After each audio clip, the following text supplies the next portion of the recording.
నేస్తాలైన శ్రీరుద్ర వారి మట్టి గణేశ విగ్రహాలు ఇప్పుడు అన్ని రత్నదీప్ స్టోర్స్ లో లభ్యం. త్వరపడండి. నమస్కారం, వెల్కమ్ టు సుమన్ టీవీ. నేను గీతాంజలి. ప్రస్తుతం మనతో పాటు ప్రముఖ జ్యోతిష్య వాస్తు పండితులు, ఆధ్యాత్మికవేత్త బ్రహ్మశ్రీ సుభాష్ శర్మ గారు ఉన్నారు. వారితో మాట్లాడదాం. నమస్కారం గురుగారు. వినాయక చవితి రోజు వ్రత కథ చాలా ముఖ్యమైనది. ఆ కథ ద్వారానే అసలు వినాయకుడు ఎలా వచ్చారు, ఏంటి, కథ చదవడం వల్ల ఏం జరుగుతుంది, తర్వాత అక్షతలు వేసుకోవడం కానీ, ఆ రోజు చందమామని చూడొద్దని చెప్పడం కానీ, ఇవన్నీ అందరికీ తెలిసినవి, చిన్నప్పటి నుంచి మేమందరం వింటున్నదే. కానీ ఇంకా చాలా విషయాలు ఆ రోజున ఖచ్చితంగా తెలుసుకోవాల్సిన కథలు కొన్ని ఉన్నాయని అంటున్నారు. అవేంటో వివరిస్తారు. ప్రేక్షకులందరికీ శ్రీమాత్రే నమః, శ్రీ గురుభ్యో నమః. ఓం గజాననం భూతగణాది సేవితం కపిత్రజం జంబూఫలసార భక్షణం ఉమాసుతం శోక వినాశకారకం నమామి విఘ్నేశ్వర పాద పంకజం. విఘ్నేశ్వరుడనేటటువంటి వాడు ఉద్భవించడానికి కారణము మూషికాసురుడనేటటువంటి రాక్షసుడు, గజాసురుడనేటటువంటి రాక్షసుడు. ఈ ఇద్దరు రాక్షసుల ద్వారా మనకు ఉద్భవించినటువంటి వాడు, పుట్టినటువంటి వాడు ఎవరు అంటే విఘ్నేశ్వరుడు అని చెప్తాం శాస్త్రమునందు. గజాసురుడనేటటువంటి రాక్షసుడు శివుడి గురించి ఘోర తపస్సు చేశాడు. శివుడి గురించి ఘోర తపస్సు చేసి శివుడికి ఒక వరం కోరుకుంటాడు. ఏమని? స్వామి పరమేశ్వర, నువ్వు ఎప్పుడూ కూడా నా చెంతనే ఉండాలి, ఎప్పుడూ కూడా నా ఉదరంలో ఉండాలి అనేటటువంటి ఒక కోరిక కోరుకున్నాడు. అయితే అప్పుడు శివుడు అంటాడట, గజాసుర, నేను లేనటువంటి ఈ ప్రపంచం శూన్యమైపోతుంది కనుక నాలో ఉన్నటువంటి ఒక ఆత్మను, నాలో ఉన్నటువంటి ఆత్మ తేజస్సును నీ యొక్క ఉదరంలోకి పెడతాను. అది ఉంటే నిన్ను సృష్టిలో ఎవ్వరు ఏమీ చేయలేరు. అది ఉన్నంత కాలము ఈ సృష్టిని నువ్వు పరిపాలించగలుగుతావు అనేటటువంటి అంశాన్ని గజాసురుడికి చెప్పాడు. వెంటనే తన శివుడి యొక్క దివ్యమైనటువంటి తేజస్సుని గజాసురుడు అనేటటువంటి రాక్షసుడి యొక్క కడుపులోకి పంపించాడు. అది కడుపులో లింగాకారంగా ఎప్పుడూ కూడా కడుపులోనే ఉంటుంది. శివుడు లేనటువంటి లోకము, శివుడు లేనటువంటి ఈ ప్రపంచాన్ని చూడడానికి చాలా మంది నిరాశ నిస్పృహలు. అది శివుడు లేనటువంటి లోకాన్ని ఎవరు కూడా చూడలేరు. కనుక ఇక్కడ సకల దేవతలందరూ వెళ్ళి విష్ణుమూర్తి దగ్గరికి వెళ్ళి, స్వామి కైలాసంలో శివుడు లేనటువంటి కైలాసం చూడలేకపోతున్నాము, మా శివుడు మాకు కావాలి అని చెప్పి ముక్కోటి దేవతలు, అలాగే ఈ యొక్క రాక్షస గణాలు అందరూ కూడా వెళ్ళి విష్ణుమూర్తి దగ్గరికి మొరపెట్టుకొని వెళితే శివుడు ఎక్కడికి వెళ్ళినా కనిపించడం లేదు. కనిపించకపోయేసరికి శివుడు ఎక్కడున్నాడు అని చెప్పి చాలా రకాలుగా పరితపించిపోయారు. శివుడు తన అంటే మన విష్ణుమూర్తి తన జ్ఞాన నేత్రంతో చూసి ఏం చేశాడంటే, శివుడు అనేటటువంటి వాడు గజాసురుడు అనేటువంటి రాక్షసుడు కడుపులో బంధించబడి ఉన్నాడు, అతని నుంచి శివుని బయటకు తీసుకురావడం చాలా కష్టము అని చెప్పేసి అన్నారు. అయితే ఆ సమయంలో విష్ణుమూర్తి, బ్రహ్మదేవుడు, సకల ఇంద్రాది దేవతలందరూ కూడా మారు వేషంలో వెళ్ళి గజాసురుడి దగ్గర అనేక రకములైనటువంటి నాట్య ప్రదర్శనలు చేశారు. ఎన్నో రకాలైనటువంటి ఈ యొక్క ప్రదర్శనలు చేసి గజాసురుడు చాలా విపరీతంగా సంతోషపడ్డాడు.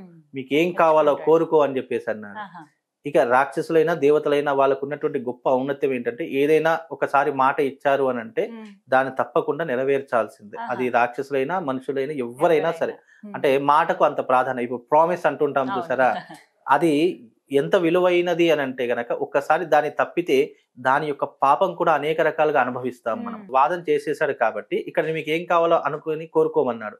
అలా కోరుకోమనేసరికి, సరే మేము కోరుకునేటటువంటి కోరిక నువ్వు నెరవేర్చలేవు గజాసుర, మాకేమొద్దలే అని చెప్పేసి అనేసరికి అతని ఈగో పెరిగిపోయింది, అహంకారం. ఏంటి, నేను ఇవ్వలేనటువంటి కోరిక మీ దగ్గర ఉందా?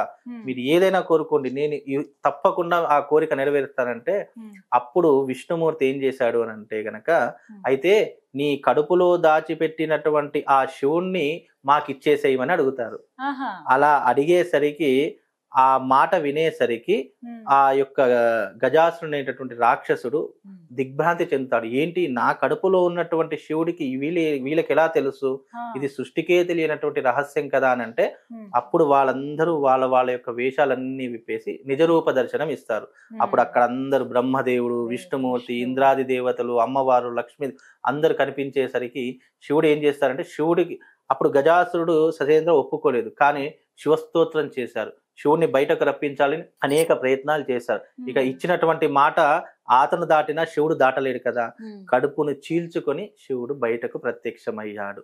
అలా అయ్యేసరికి అక్కడ ఏం జరిగింది, శివుడు ప్రత్యక్షమయ్యి మళ్ళీ వాళ్ళందరూ కూడా ఆ కైలాసానికి చేరుకున్నారు.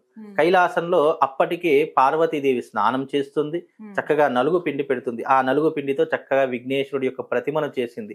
ఆ విఘ్నేశ్వరుడు నలుగు పిండితో చేసినటువంటి ఆకారం చాలా ముద్దుగా కనిపించింది. నిజానికి విఘ్నేశ్వరుడు ఎంత అందగాడంటే ప్రపంచంలో 3,000,000 దేవతలు అతనికి మించినటువంటి సుందరాంగుడు లేడు. అతని విఘ్నేశ్వరుడు యొక్క మొదటి పేరు సుందరాంగుడు అని పేరు. గణపతికి మొదటి పేరేంటి, తల్లి పెట్టిన సుందరాంగుడు. కాబట్టి మొదట ఈ విఘ్నేశ్వరుడు తల ఎప్పుడైతే వచ్చిందో అప్పుడు అతనికి వినాయకుడు అనే పేరు వచ్చింది. కానీ మొదటి పేరు సుందరాంగుడు విఘ్నేశ్వరుడు యొక్క పేరు. ఆ నలుగు పిండితో స్నానం చేయగానే దానికి ప్రాణ ప్రతిష్ఠ చేసింది. చక్కగా ప్రాణ ప్రతిష్ఠ చేసి ఆ సుందరాంగుడికి విఘ్నేశ్వరుడికి ఏం చేసిందంటే ఒక గదాయుధాన్ని ఇచ్చింది. ఆ గదాయుధంతో నాయన నేను లోపల స్నానం ఆచరిస్తాను, ఎవరికి లోపలికి రాకుండా నువ్వు నా గృహం దగ్గర కాపలా ఉండమని చెప్పేసరికి ఆ విఘ్నేశ్వరుడు ఏం చేస్తాడు, చక్కగా గృహం దగ్గర కాపలా ఉంటాడు. అదే సమయంలో కడుపుని చీల్చుకొని వచ్చినటువంటి ఆ శివుడు కైలాసానికి వెళ్ళి ఆ పార్వతీదేవి దగ్గరికి వెళ్ళడానికి చూస్తూ ఉంటాడు.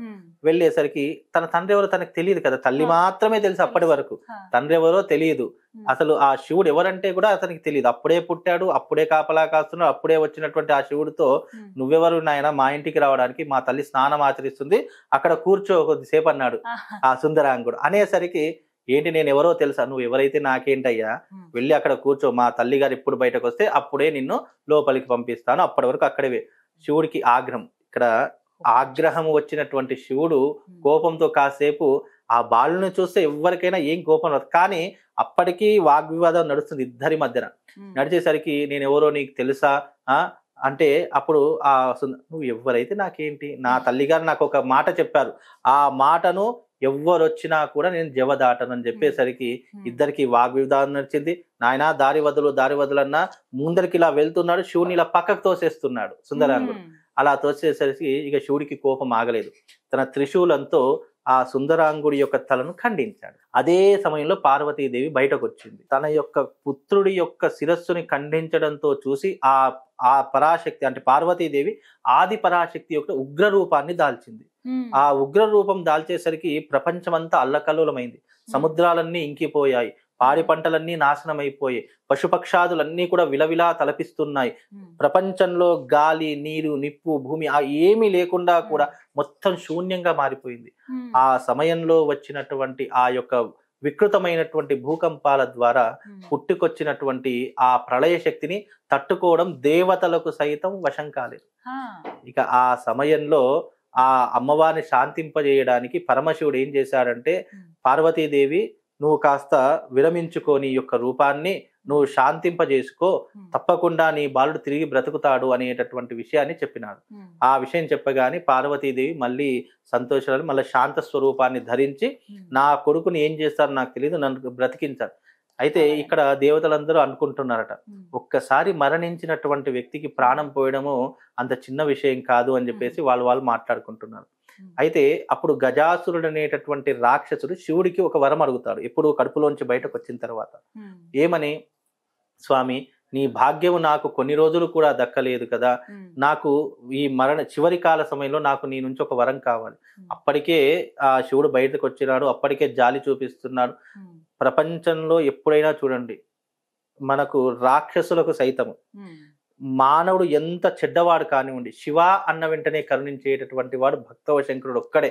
దేవతల పక్షపాతి విష్ణుమూర్తి అయితే ఇక్కడ దేవతలు, రాక్షసులు, మంచివాడు, చెడ్డవాడు అనే తారతమ్యాలు లేనటువంటి వాడు. అందుకే అతనికి భోలా శంకరుడు అనే పేరు వచ్చింది. దీని కారణం చేతనే భక్తవ శంకరుడు, భోలా శంకరుడు అనే పేరు వచ్చింది. ఏం చక్కగా స్వామి వారిని ఏం కోరుకున్నాడు అనంటే, స్వామి నాకు నేను చనిపోయిన తర్వాత కూడా నాకు నీ దర్శనం ఎప్పటికీ కావాలి అనే విషయాన్ని కోరుకున్నాడు. ఆ సమయంలో గజాసురుడు ఒక నది వద్ద దక్షిణముఖంగా తలచేసి పడుకున్నాడు. ఇక్కడ దక్షిణముఖంగా తలచేసి పడుకున్నాడు. అక్కడికి ఆ కథ ఆపేసేసి ఇప్పుడు ఇక్కడికి వస్తే, అయితే ఇక్కడ తల ఖండించాడు. ఆ తల ఇక పనికిరాదు. ఆ తల కింద పడగానే అది భస్మం అయిపోయింది. ఇక కేవలం మొండెం మాత్రమే మిగిలింది. ఈ ఆకారం మిగిలేసరికి ఒక బల్ల మీద పడుకోబెట్టారు. చక్క పడుకోబెట్టి మరి ఏ రకంగా ఇతను బ్రతికిస్తారు అంటే శివుడు ఆలోచించాడు. గజాసురుడికి ఇచ్చినటువంటి వరం ఉంది కదా, తన దేవతా గణాలను పంపించారు. నందిని, భృంగిని, ఈ సమస్తమైనటువంటి దేవతలను పంపించారు. ఏమని చెప్పారు? ఎవరైతే దక్షిణముఖంగా తలచేసి పడుకున్నారో, ఏ జీవి పడుకున్నదో ఆ జీవి యొక్క తలను తీసుకొని రండి అని చెప్పేసి పంపించారు. అప్పుడు దక్షిణముఖంగా పడుకున్నటువంటి జీవి ఏది? గజాసురుడు అనేటటువంటి రాక్షసుడు. అందుకే మనం నిద్రలో దక్షిణముఖం తల చేయకూడదు, అలా చేస్తే ఆయుక్షీణం అని ఎందుకు చెప్తారంటే ఇందుకే. ఎప్పుడైనా దక్షిణముఖంగా తల చేసి పడుకుంటే గనక మనకు ఏమవుతుంది? ఆ యొక్క ఆయుష్ అనేటిది తగ్గిపోయేటటువంటి అవకాశం ఉండదు. ఉత్తర ముఖంగా తల చేసి పడుకో, ఎందుకంటే లేకుండా దక్షిణ ముఖం చూస్తాం కనుక ఉత్తర ముఖంగా చూసినటువంటి ఆ యొక్క గజాసురుడి యొక్క తలను తీసుకొని వెళ్ళి ఆ యొక్క శివుడి దగ్గరికి తీసుకొచ్చారు. శివుడి దగ్గరికి తీసుకుని వచ్చేసరికి అప్పుడు పార్వతీదేవి అంటుంది, ఏంటి నా ఇంత అందంగా ఉన్నటువంటి నా కొడుకుకి ఏనుగు తల, ఇదెక్కడి న్యాయం అని చెప్పేసి అంటే, మూషికాసురుడు మనం మొదట్లో చెప్పుకున్నాం, మూషికాసురుడు అనేటటువంటి రాక్షసుడికి ఒక వరం ఉంది. సృష్టిలో తల్లి గర్భం నుంచి కాకుండా ఈ యొక్క సృష్టి కార్యంతో పుట్టినటువంటి వాడు కాకుండా అయోనిజుడు, అలాగే పుట్టుకతోనే అయోనిజుడిగా పుట్టినటువంటి వాడు, మనిషి ఇటు జంతువుల యొక్క ప్రమేయంతో ఉన్నటువంటి వాడు మాత్రమే సంహరించాలి అని చెప్పి వరం కోరుకుంటే, పుట్టినటువంటి వాడి సమయంలోనే అయోజనుడు అంటే తల్లి గర్భం నుంచి పుట్టినటువంటి వాడు కాదు. అలాగే సృష్టిలో జీవముతో అంటే జీవిగా తల ఉన్నటువంటి వాడు, అలా మానవ శరీరంతో ఉన్నటువంటి వాడు ముండం కాబట్టి ఇక్కడ ఏం జరిగింది? ఆ యొక్క ఆకారంతో ఉన్నటువంటి వాడు మాత్రం మూషికాసురుడిని సంహరించాలి. కాబట్టి ఇక్కడ ఏం జరిగింది? ఇక్కడ అన్ని లీలలు తెలుసుకుంటే మూషికాసురుడు అనేటటువంటి రాక్షసుని సంహరించడానికి ఈ యొక్క గణపతిని ఏనుగు తలకు అతికించడం జరుగుతుంది. అలా పెట్టేసరికి దానికి మళ్ళీ ప్రాణ ప్రతిష్ఠ చేసి చక్కగా బ్రహ్మాది దేవతలందరూ కూడా ఆ యొక్క శిరస్సుకి ప్రాణ ప్రతిష్ఠ చేసి విఘ్నేశ్వరుడికి పెట్టడం జరుగుతుంది. అలా పెట్టడంతో విఘ్నేశ్వరుడి యొక్క వినాయక ఉత్పత్తి జరుగుతుంది. అలా జరిగేసరికి వినాయక ఉత్పత్తి జరుగుతుంది. ఇక అక్కడి నుండి వినాయకుడు చిన్ననాటి నుండి పెద్దగా అవుతాడు, ఉపనయన సంస్కారాలు జరుగుతాయి, వేద విద్యలు నేర్చుకుంటాడు, అనేక రకమైన శస్త్రాస్త్ర విద్యలు నేర్చుకుంటాడు. ఆ దేవతలందరూ కూడా విఘ్నేశ్వరుడికి ఆధిపత్యాన్ని ఇస్తారు. సకల దేవతలకు అధిపతివి నువ్వే, గణాధిపత్యాన్ని అందజేస్తూ ఉంటారు. ఆ రకంగా విఘ్నేశ్వరుడికి ఉత్పత్తి అక్కడి నుంచి జరిగింది. ఇక విఘ్నేశ్వరుడు పుట్టిన తర్వాత ఇక ఆయన చిన్ననాటి లీలలు, ఆ తర్వాత ఆయన ఆచరించినటువంటి బ్రహ్మచర్య దీక్ష, ఆ బ్రహ్మచర్య దీక్షలో ఎంతమంది ఆయన బ్రహ్మచర్య దీక్ష ఇబ్బంది పెట్టాలని చెప్పి అనేక రకమైనగా ఎంతో మంది అతను ఇబ్బంది పెట్టాలని చెప్పి చాలా మంది ప్రయత్నం చేశారు. కానీ ఆయన శక్తి ముందు వాళ్ళందరూ కూడా ఇబ్బందులు పడినటువంటి వారే. అందరూ కూడా ఎన్నో రకాలైనటువంటి ఇబ్బందులు పెట్టినా విఘ్నేశ్వరుడి యొక్క తత్వం ఏంటో తెలుసా? విఘ్నేశ్వరుడిని భక్తితో నమ్మకంతో ఆరాధించినటువంటి వాళ్ళకి ఎన్ని విఘ్నాలు ఉన్నా కూడా వాటన్నిటిని కూడా దూరం చేసేటటువంటి తత్వం కలిగినటువంటి వాడు విఘ్నేశ్వరుడు. అందుకే విఘ్నేశ్వరుడు పుట్టిన తర్వాత ఆ తర్వాత విఘ్నేశ్వరుడు ఒకానొక సమయంలో చక్కగా కుడుములు, ఉండ్రాళ్ళు, లడ్డులు ఇవన్నీ ఎంతో ఇష్టముగా తింటూ ఉన్నాడు. పార్వతీదేవి ఆకలి అనేసరికి ఇక ఆ తల్లి, ఈ కొడుకు ఆకలి వేస్తుందంటే తల్లి ఊరుకుంటుందా? ఇక కుడుములు, ఉండ్రాళ్ళు, లడ్డూలు, పాయసం ఇలా అనేక రకాల పిండి పదార్థాలు గణేశుడికి ఇచ్చింది. చక్కగా అవన్నీ తింటున్నాడు. తినేటటువంటి సమయంలో అదే రోజున శుక్లపక్ష చవితి. ఆ చవితి రోజున ఏం జరిగింది అంటే చంద్రుడు ఆ సమయంలో ఆకాశమంతా సంచరిస్తున్నాడు. సంచరించే సమయంలో అక్కడ విఘ్నేశుడు తింటున్నట్టు పదార్థాలను చూస్తున్నాడు. చూసి చక్కగా విఘ్నేశుడు తినగానే తన కడుపంతా కూడా నిండిపోయి ముందరకు వచ్చేసింది. ఇప్పుడు మనకు కొద్దిసేపు తిన్న తర్వాత ఎలాగైతే మనం కడుపు ఉబ్బిపోతుందో అలా ఉబ్బిపోయేసరికి చంద్రుడు ఏం చేశాడంటే అతను తినేటటువంటి తిండిని చూసి ఒక్కసారిగా నవ్వాడు. ఆ నవ్వేసరికి ఏమైంది? తాను తింటున్నటువంటి ఆహార పదార్థాలన్నీ కూడా నల్లగా మారిపోయాయి. అంటే ఒక రకమైనటువంటి పదార్థాల్లో మారిపోయాయి. ఆ తర్వాత తన కడుపు పగిలిపోయి తిన్నటువంటి పదార్థాలన్నీ కూడా కింద పడిపోయాయి. ఆ సమయంలో పార్వతీదేవి వచ్చి ఆ తన కొడుకు యొక్క వికారాన్ని చూసి, ఆ కొడుకు పడుతున్నటువంటి బాధను చూసి పార్వతీదేవి చంద్రుడికి శాపం ఇచ్చింది.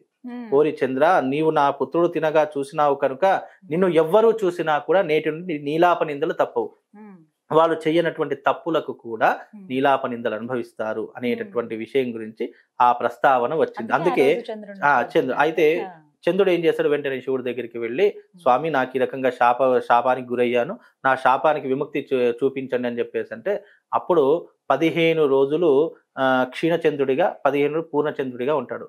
అందుకే పౌర్ణమికి మనం నిండుగా కనిపిస్తాడు, పౌర్ణమి తర్వాత క్షీణిస్తూ ఉంటాడు.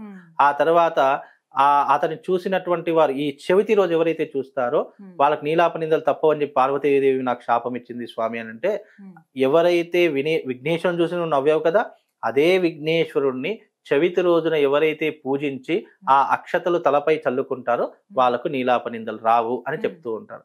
ఆ సమయంలో ఈ యొక్క వృత్తాంతం అంతా కూడా జరిగింది.